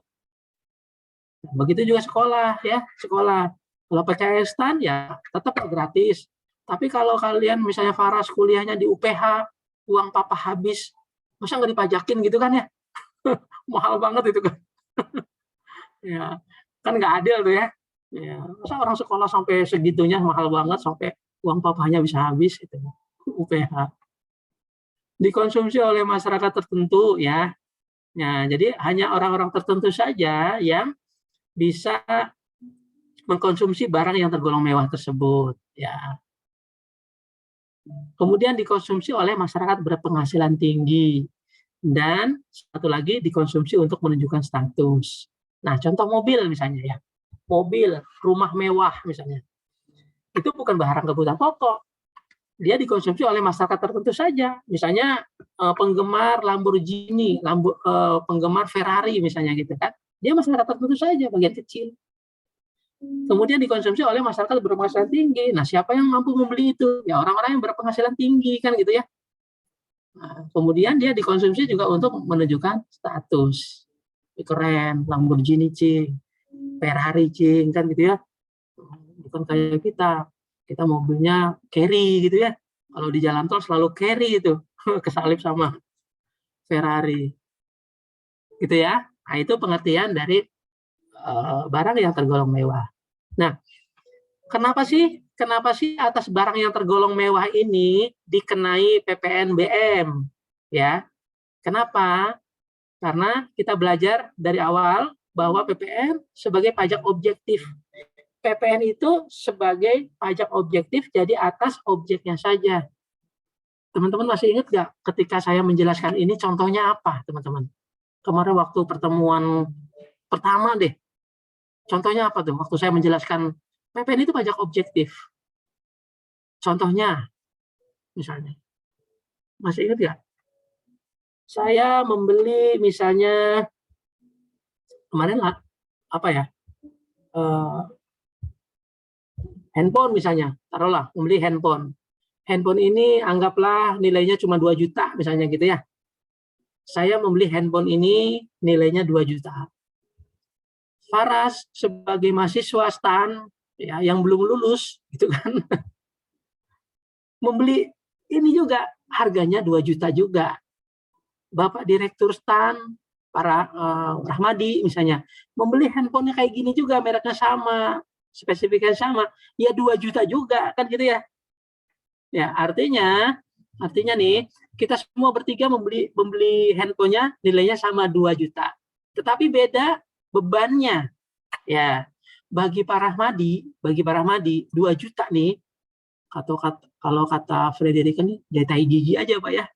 Tai gigi itu jadi kecil banget itu kan. Nggak kerasa itu kan. Kalau kata orang Medan sih, tai gigi itu gitu ya. Jadi teman-teman bukan suatu yang jorok ya. Tai gigi itu bukan suatu yang jorok kalau di Medan itu. Jadi itu menunjukkan bahwa tidak berartinya tuh bebannya. Kecil gitu ya. Bagi saya, wah berat banget nih 2 juta nih. Bayar PPN 200.000. Bagi Faras, sedang-sedang gitu kan. Wah, sedang lah. Jadi bagi saya berat sekali tuh. Bayar 200.000. Bagi Faras, sedang-sedang. Bagi Pak Rahmadi, misalnya Direktur PKN STAN tuh, wah, tai gigi lah ini, misalnya gitu kan, kecil sekali, gitu kan ya, gitu ya. Walaupun sama-sama bayar 200 kan itu ya. Nah itulah karakter dari pajak objektif. Karena dia hanya melihat objeknya saja, bukan melihat subjeknya. Ya, tidak pengaruh penghasilan seseorang tinggi atau rendah. Ketika membeli barang yang sama, ya pajaknya segitu. Nah, hanya saja pajak yang segitu itu beban yang dirasakan itu beda ya. 200.000 contohnya, bagi setiap orang tadi beda. Ada yang menganggap 200.000 itu besar, ada yang menganggap itu sedang lah, ada yang menganggap itu kecil, gitu kan. Oke, sehingga ini menimbulkan dampak regresif. Dampak regresif itu ya semakin tinggi penghasilan, bebannya semakin ringan, ya kan. 200.000 bagi orang yang berpenghasilan 100 juta sebulan, nggak kerasa tuh. Tapi 200.000 bagi yang berpenghasilan 1 juta sebulan, berat banget itu kan ya, ya enggak? Nah, itulah maksud dampak regresif. Semakin tinggi penghasilan seseorang, semakin ringan beban pajaknya. Beban pajaknya bukan nilainya ya, beban pajaknya. Gitu ya.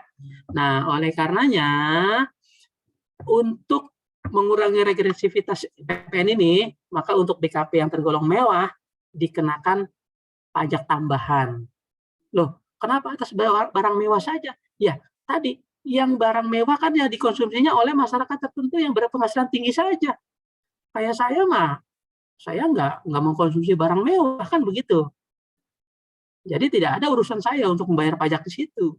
Tetapi kalau kelasnya yang berpenghasilan tinggi, nah itu juga mengkonsumsi barang mewah.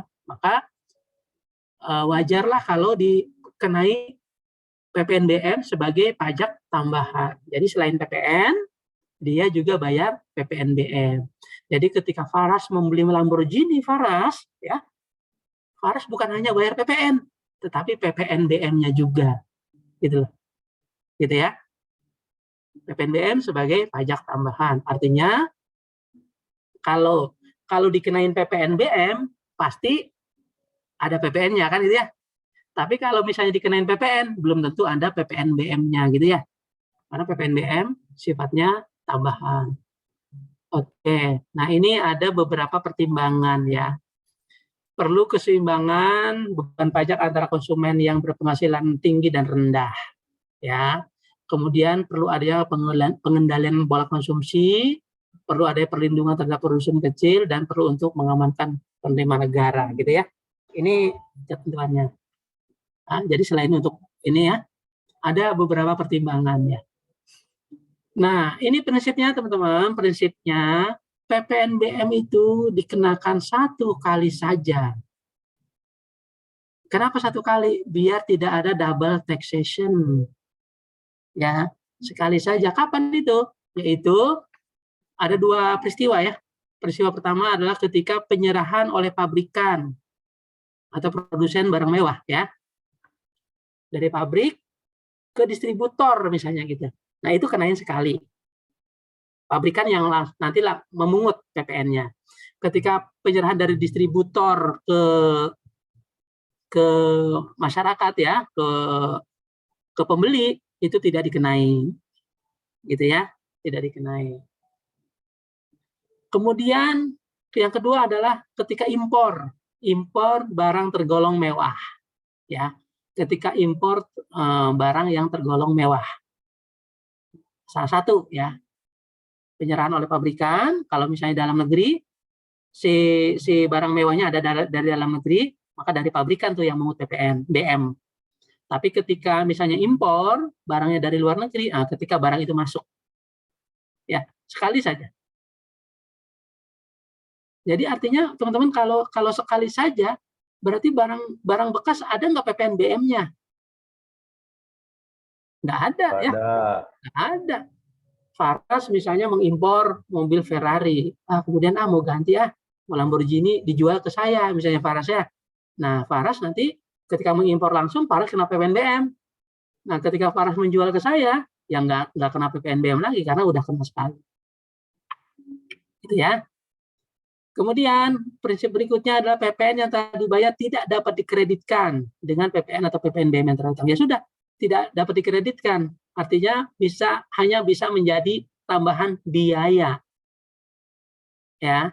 Jadi teman-teman ingat kalau misalnya di berita-berita ya, PPN BM kita bisa sampai 125% misalnya. Harga mobil mewahnya 4 miliar misalnya ya. Taruhlah mobil Amerika misalnya 4 miliar. Ketika masuk ke Indonesia PPN BM-nya 125%, berarti 5 miliar misalnya gitu ya. Nah, berarti harga mobil yang 4 miliar di Amerika, kita bayar di sini 9 miliar, gitu kan? 9 miliar. Nah, ketika barang itu dijual, ya, PPN BM yang dibayar itu jadi biaya. Nilainya dihitung dari 9 miliar, bukan dari 4 miliar, gitu ya. Tidak dapat dikreditkan. Oke. Ini objeknya adalah penyerahan BKP yang tergolong mewah ya oleh pabrikan atau impor BKP yang tergolong mewah. Ya. Jadi objek PPN ada 10, masih ingat ya, objek PPN ada 10 yang tercantum di pasal 4 ayat 1 huruf A sampai H. Penyerahan BKP, impor BKP, penyerahan JKP, kemudian pemanfaatan BKP tidak berwujud, pemanfaatan JKP, ekspor BKP tidak berwujud, ekspor JKP. 8 tuh, tambah 16C dan 16D. Masih ingat ya? 4 ayat 1 huruf A sampai H, objek PPN. Nah, untuk objek PPN BM hanya 4 ayat 1 huruf A dan D. Itu pun BKP-nya yang tergolong mewah ya. Gitu ya. Oke, nah ini teman-teman, tarif PPN BM ini antara 10 sampai 200. Jadi di undang-undang menyebutkan 10 sampai 200. Wih, gede banget tuh. 10 sampai 200. Kalau kena 200 saja, nilai 4 miliar tambah PPN BM-nya saja 200%, 8 miliar, berarti nilainya 12 M. Gede banget ya. Ngeri ya. 200. Nah, itu ya. Tapi dari 200 yang diboleh ya diperkenankan di undang-undang, paling tinggi nih kita hanya bisa baru menerapkan sampai 100 khusus untuk kendaraan bermotor. Nanti teman-teman silakan di PMK 33 detailnya. Jadi di PMK 33 itu disebutkan mobil kendaraan bermotor apa yang 10% PPN BM-nya. Mobil seperti apa yang PPN BM-nya 20%. Nanti ada detailnya. Jadi teman-teman nanti bercita-citalah mau beli mobil. Saya mau cita-citanya mau membeli mobil yang pajaknya paling besar. Itu cita yang 120% saja deh. Artinya apa? Ya penghasilan teman-teman jauh tinggi kan gitu ya. Kita doakan teman-teman biar pajaknya besar. Itu amin. Jadi ketika ada yang mendoakan semoga pajaknya Bapak Ibu lebih besar ya Bapak Ibu. Amin. Kalau saya sih diaminkan. Karena apa? Ketika pajak kita besar, penghasilan kita juga besar begitu. Ya, otomatis. Nanti daftarnya ada ya. Kemudian selain kendaraan bermotor juga ada di PMK ini ya, di PMK. Ini PMK berapa nih ketutup sama saya? 9. Berapa nih teman-teman? Kelihatan nggak? PMK berapa sih? Nggak kelihatan, Pak. Nggak kelihatan ya. 96. PMK 96 ya. PMK 96 tahun 2021 ini baru GRES ya. Untuk selain kendaraan bermotor, yaitu rumah-rumah mewah, apartemen mewah ya. Nah, itu nanti kena. Silakan nanti detailnya ya, detail mana yang termasuk 10%, mana yang termasuk 20%, 30%, ya, dan seterusnya teman-teman nanti perhatikan, dilihat di sana, di ketentuan tersebut. Nggak usah kita pelajari lah, ngapain juga dihafal-hafalin. Pada prakteknya juga teman-teman pajak ketika akan mengenakan, melihat tuh daftar itu gitu kan, nggak mungkin dihafalin. Ya. Nah, ini PPNBM yang tidak dikenakan atau pengecualiannya ya, pengecualiannya. Kalau misalnya kendaraan bermotor tersebut misalnya berupa CKD, completely knockdown. Kalau teman-teman waktu kecil dulu kita main Tamiya ya, mobil Tamiya, kayak gitu dia tuh CKD, knockdown. Tinggal dipretelin begini. Ya, dulu waktu saya dipajak ya, saya sempat dipajak dulu, pernah pergi ke BMW di sana di Sentul ya, bukan Sentul, di Sentul lah, dekat Sentul lah di situ. Ya, pabrik BMW. Ternyata, bukan pabrik BMW, pabrik Mercedes-Benz. Makanya jalannya jalan Mercedes-Benz di sana.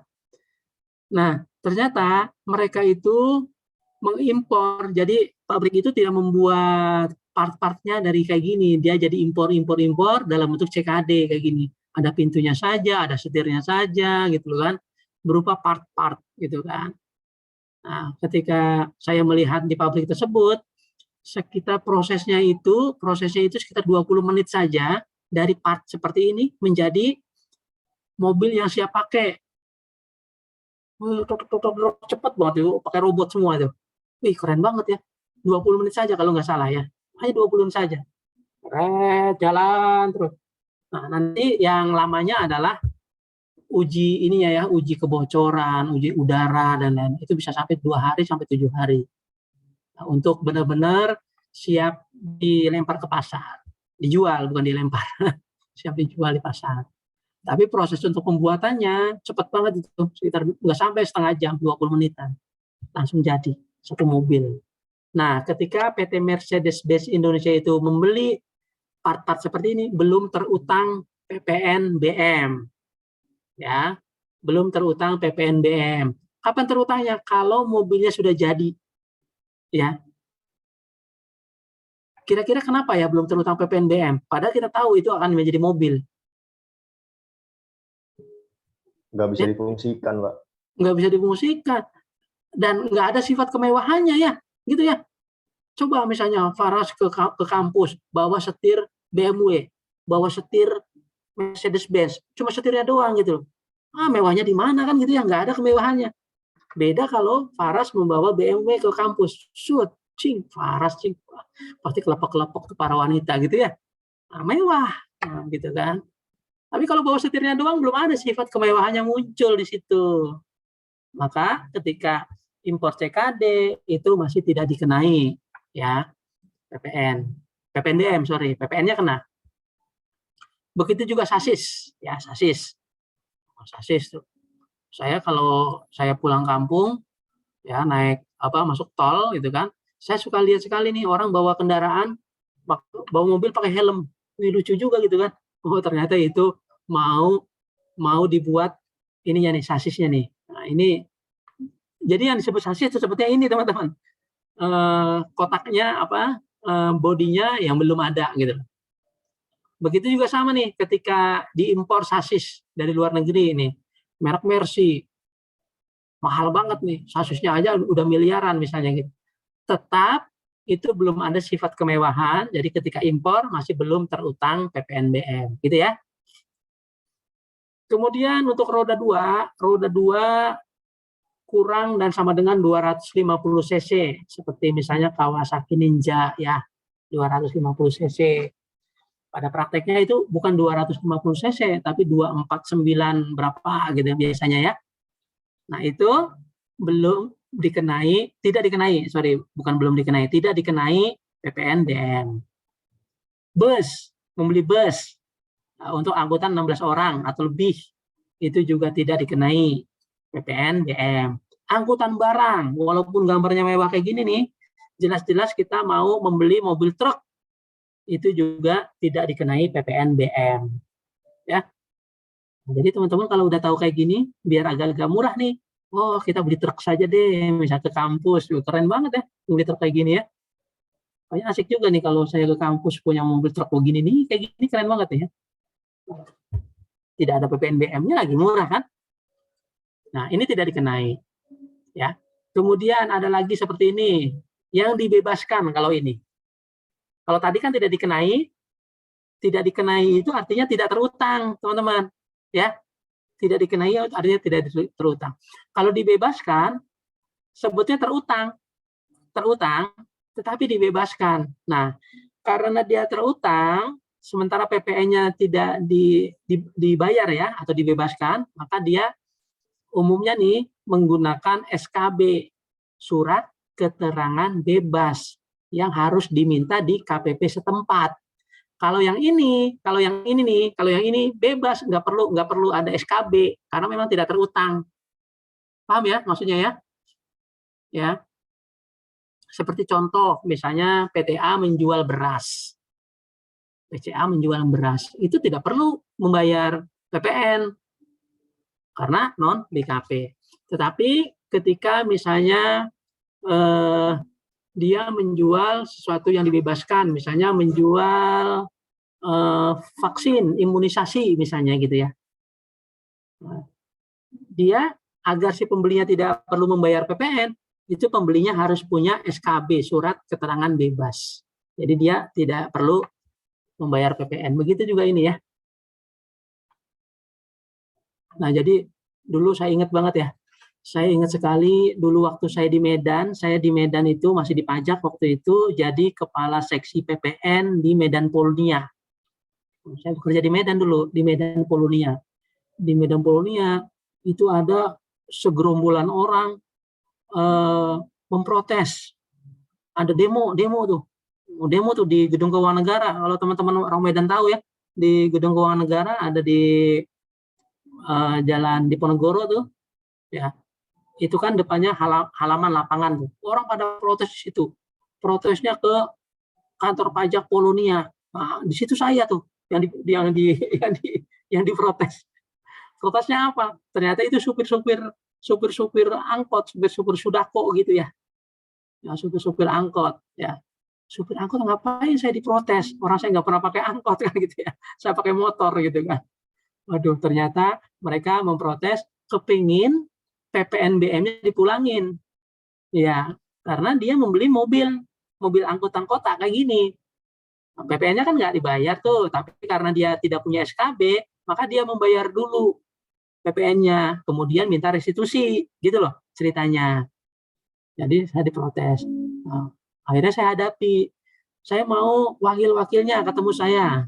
Wakil-wakilnya ada beberapa orang ketemu saya jelaskan bahwa kebetulan administrasi saya juga lengkap. Bapak, saya bilang gitu. Bapak kan tergabung dalam KPUM. Ya, KPUM. Apa sih katanya KPUM tuh? Orang Medan tahu nggak? Masih ada kan KPUM, koperasi apa ya? Pokoknya tergabung dalam itu deh. Jadi orang KPUM Bapak tergabung dalam KPUM. KPUM-nya kemarin sudah minta Bapak dan sudah kami keluarkan PPNBM yang telah Bapak Ibu store, Bapak-bapak store, Bapak-bapak semua waktu itu. Ini buktinya, saya telah mengeluarkan uang dari kas negara itu sekian ratus juta, saya bilang gitu kan, ditunjukin, wih ratusan juta, karena memang banyak kan gitu kan. Ya, tapi ke KPUM, bukan ke Bapak Ibu sekalian, karena Bapak Ibu sekalian di sini bukan PKP, nggak boleh minta restitusi. Nah, jadi kembalilah Bapak Ibu. Sekarang yang diprotes adalah KPUM-nya karena dia udah nerima uang dari negara nggak dipulangin ke supir-supir itu gitu loh. Wah, kacau gitu kan. Jadi akhirnya ngerti, berterima kasih kepada saya gitu kan, bereslah urusan. Nah, nggak tahu apa yang terjadi di KPUM-nya, apakah mereka dibayar atau enggak, saya nggak paham lagi karena hari-hari berikutnya, bulan-bulan berikutnya nggak ada lagi yang datang karena udah jelas. Jadi modelnya begitu teman-teman ya. ketika nggak ada surat keterangan bebasnya, mereka tetap harus bayar. Tapi kalau ada SKB-nya, karena untuk kendaraan seperti ini nih, maka dia nggak perlu membayar PPN, gitu ya. Untuk angkutan umum, untuk kendaraan ambulan, kendaraan jenazah, pemadam kebakaran, tahanan ya. Kemudian kendaraan protokoler kenegaraan ya. Jadi kalau kayak misalnya kemarin mau ada ASEAN Summit di Indonesia, beli beberapa Mercy misalnya gitu ya. Nanti Seknek minta ke DJP untuk dibebaskan PPNBM-nya. Seperti itu. Kemudian kendaraan bermotor untuk 10 sampai 15. Tapi untuk kendaraan dinas TNI Polri ya, ini juga nanti dibebaskan. Kendaraan patroli TNI Polri juga dibebaskan. Pak, bagaimana kalau kendaraan patrolinya DJP, kendaraan patrolinya DJBC? Ada nggak? Boleh nggak? Enggak ternyata, teman-teman. Ya, DJP juga punya beginian nih. Teman-teman kalau nanti gabung sama DJP, misalnya mobil kayak gini banyak nih DJP nih. Buat apa? Buat penyuluhan. Ya, buat penyuluhan dia. Ya, office mobile gitu ya. Jadi aplikasi perpajakan ada di sini untuk bikin NPWP dan lain-lain di suatu tempat. Ada nih mobil-mobil kayak gini. Tapi ketika DJP beli, ya tidak dapat fasilitas ya. Yang dapat fasilitas hanyalah untuk ini dan ini dia. Ya, untuk ini dan ini. Kenapa, Pak? Hanya TNI dan Polri. Saya tidak tahu jawabannya apa. Ya, jujur ya, kalau disebut karena TNI Polri adalah untuk menjamin keamanan di Indonesia. Apakah artinya instansi lain tidak perlu ada di Indonesia? Enggak juga ya. Makanya saya tidak clear sekali kenapa kok harus TNI Polri. Teman-teman jangan tanyakan itu karena saya tidak tahu jawabannya. Oke, kemudian ini yang dibebaskan kemudian adalah impor atau penyerahan kepada perwakilan negara asing, badan internasional, pejabat internasional. Kalau ini sih bukan hanya PPNBM ya, PPN juga dibebaskan, kemudian PBB juga dibebaskan, PPH juga dia bukan sebagai objek. Ya, kemarin teman-teman belajar, ya orang-orang yang di sini nih, ASEAN, United Nation, di di Kedubes misalnya gitu ya, itu bukan objek. Bukan subjek PPH misalnya ya, kalau untuk PPH. Kalau untuk PPN ini dibebaskan. Jadi kalau ada PTA menyerahkan kepada Kedubes, itu fasilitasnya PPN dibebaskan. Seperti itu. Oke, lanjut ya. Nah, ini tetap harus pakai SKB, surat keterangan bebas. Kemudian ada lagi angkutan barang ya, angkutan barang ya, ini yang disebut angkutan barang tuh ini definisi angkutan barang ya. Tadi yang tidak dikenai ya, yang tidak dikenai ini kendaraan bermotor, nah, ya seperti ini ya.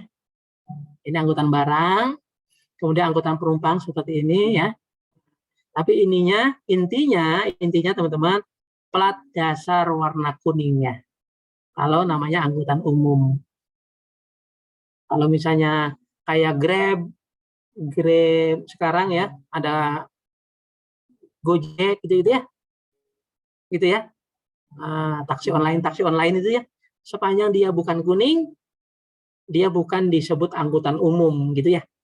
Jadi ketika Faras mau membeli mobil untuk Grab, misalnya, tetap dikenai PPN BM, begitu ya. Makanya Faras belinya mobil angkot aja. Murah, kuning dia, bebas PPNBM ya.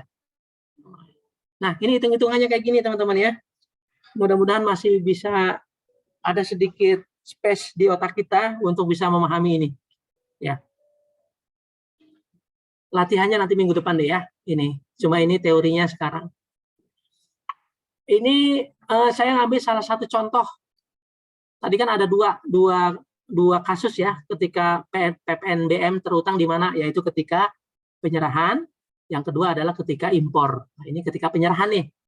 Misalnya ada industri mobil menyerahkan dengan harga jual 300 juta. Nilai mobilnya, harga mobil DPP-nya 300 juta. Kemudian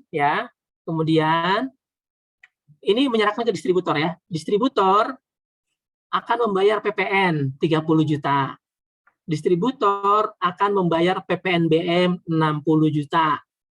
Ya, maka jumlah nilai yang dibayar oleh distributor dari harga mobil 300 juta ini adalah 390 juta. Oke, clear ya? Ini ada mobil nih. Mobil harga 300 juta. Nah, yang dibayar oleh distributor 390 juta. Kenapa? Dia ada bayar PPN, ada bayar PPN BM. Gitu ya? Halo, ini clear ya? Ini clear ya? Clear segini dulu ya. Oke ya? Kalau ini oke ya?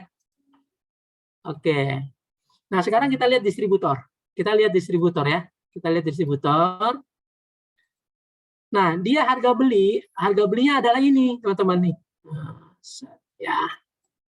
Harga beli. Ya. Atau kebalik gambarnya. Harga beli ya. Ini harga beli angka ini adalah ini dia. Nah.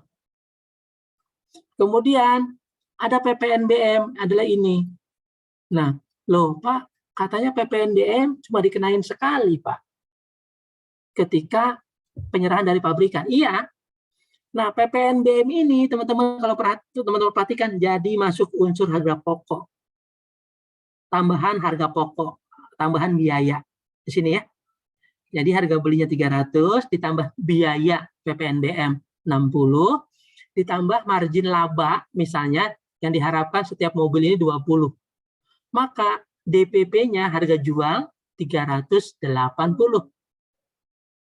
Nah, teman-teman perhatikan nih, dari angka 380 ini menjadi dasar pengenaan pajak nih, terdiri dari harga pokoknya dia beli, kemudian tambahan biayanya dari mana? PPNBM yang sudah dibayar oleh distributor, kemudian margin labanya.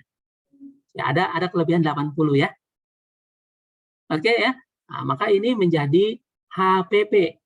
Nah, PPN-nya 38, kemudian jumlah yang disetor oleh dealer 418. Ini dealer nanti akan membayar 418. Nah, sekarang kita lihat dealer ya.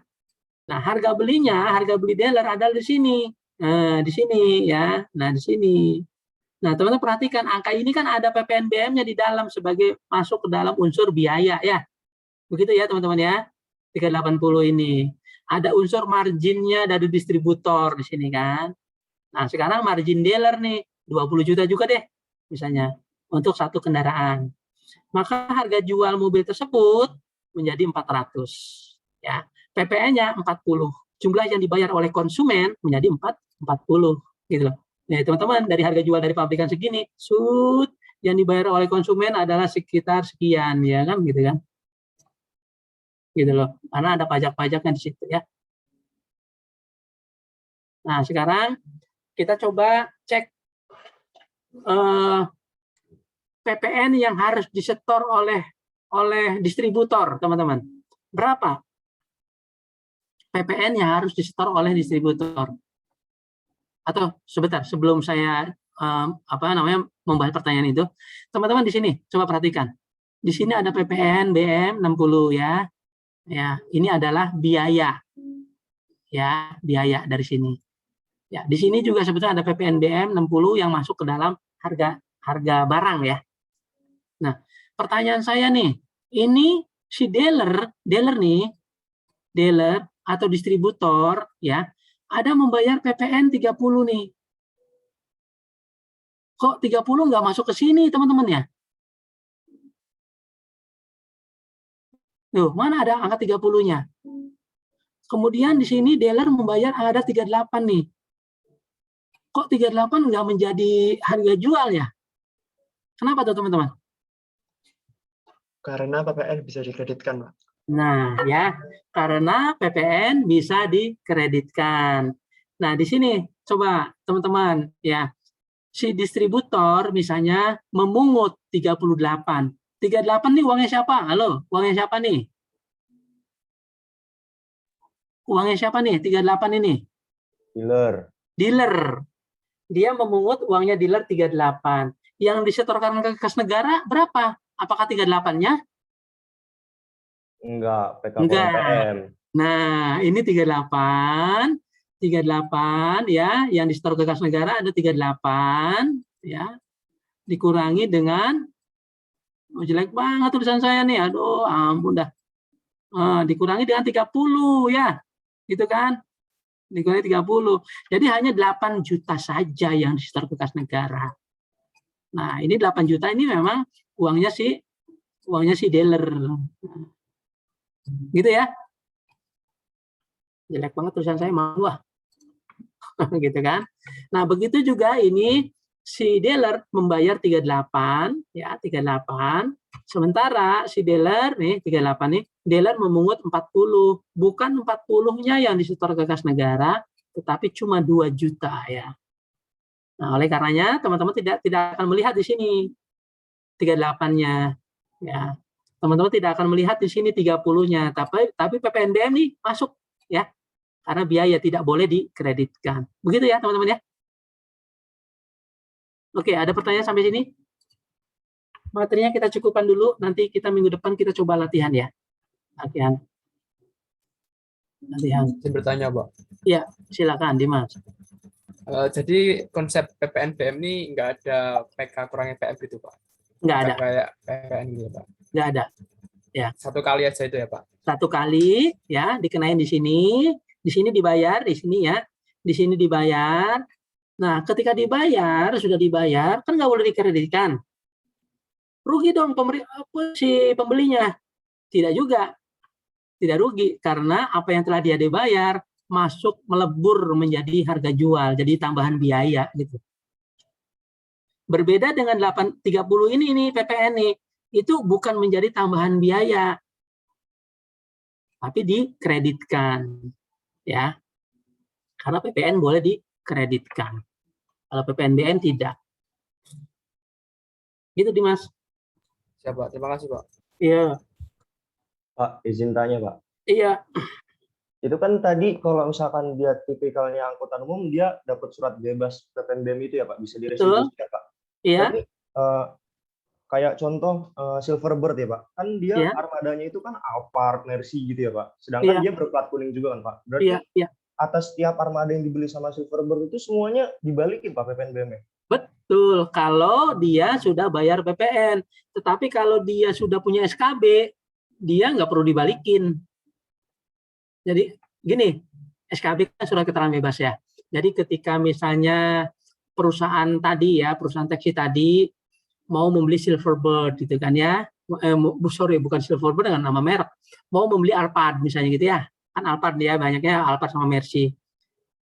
Kamu bayar PPNBM, kata si pabrikannya gitu kan ya, kalau dia belinya di Indonesia. Tapi kalau diimpor, kata orang bea cukai, kamu bayar PPNBM-nya. Oh tidak Pak, saya punya SKB. Jadi tidak perlu membayar PPNBM. Tetapi kalau nggak punya SKB, jadi dibayar dulu uang PPNBM-nya dibayar dulu. Baru nanti dia minta restitusi, boleh ya. Tinggal kasih pernyataan bahwa dia barangnya itu untuk angkutan umum, plat kuning. Nah, ketika plat kuning kan bebas. Jadi boleh dia membayar dulu kalau dia tidak punya SKB, tapi kalau dia punya SKB tidak perlu membayar dulu. Tapi intinya ketika dia sudah membayar, realnya dia digunakan untuk angkutan umum, maka bisa dikembalikan, direstitusi. Contoh orang KPUM tadi ya, yang di Medan tadi. Oke, lanjut. Siapa lagi?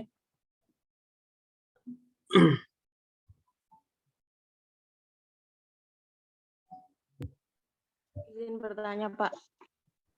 Siapa? Rinda, iya silakan Rinda.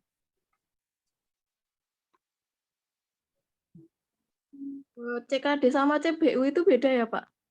Iya, singkatannya apa tuh? CBU apa? CBU apa singkatannya? Completely built up. Ya, completely built up. Nah, jadi gambarnya kayak gini ya. Iya, build up. Jadi kalau CBU itu misalnya gini ya, Rinda tahu ya, Alphard sama Velfire. Velfire tahu nggak? Velfire. Merek kayak Alphard juga, cuma mereknya Velfire jenisnya tuh. Ya, Velfire. Ada Alphard. Alphard itu diproduksi di Indonesia namanya Alphard. Tapi ketika impor itu namanya Velfire gitu loh. Itu barangnya sama. Barangnya sama gitu loh. Nah, ketika pabrikan di Indonesia akan membuat Alphard itu dalam bentuk CKD itu biasa masuknya ke Indonesia. Dalam bentuk CKD ya kayak mobil Tamiya tadi itu. Kemudian dirakit jadilah Alphard. Tetapi kalau Rinda beli mobil yang serupa tapi langsung build up itu namanya biasanya Velfire itu namanya tuh. Mereknya Toyota Velfire. Bukan Toyota Alphard. Bentuknya sama tuh. Itu contohnya ya, contoh realnya. Jadi ketika Rinda mau mengimpor Velfire, itu bentuknya sudah bisa jadi mobil, udah bisa dikendarai dari Tanjung Priok tuh, langsung dipakai gitu. Bisa, misalnya. Itu CBU namanya. Nah, ketika CBU kan bentuknya udah mobil, udah ada sifat kemewahannya belum di situ? Sudah. Maka ketika bentuknya sudah mobil, udah CBU, itu udah dikenai PPNBM gitu loh. Ya. Kalau CKD masih belum karena cuma setirnya doang, karena bannya doang, karena pintunya doang gitu. Ya. Ya lagi, ada lagi? Ada lagi, teman-teman?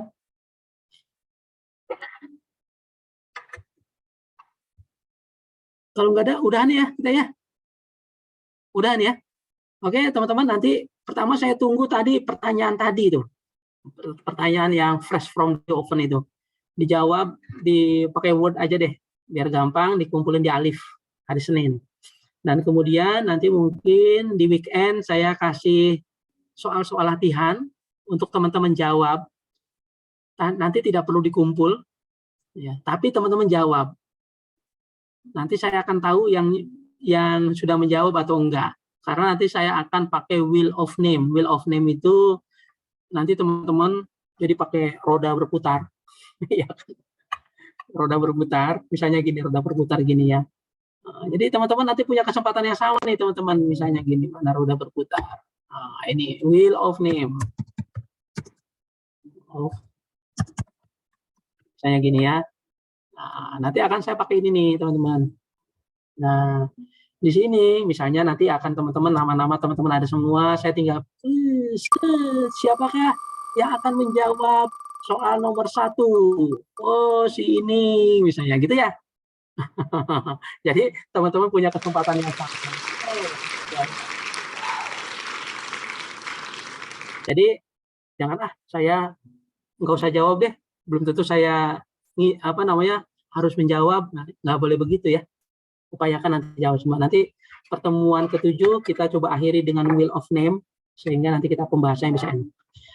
Oke, see you next week. Tetap on schedule hari Selasa pagi ya, teman-teman ya. Saya akhiri ya. Assalamualaikum warahmatullahi wabarakatuh. Salam sehat, tetap jaga kesehatan ya. Waalaikumsalam.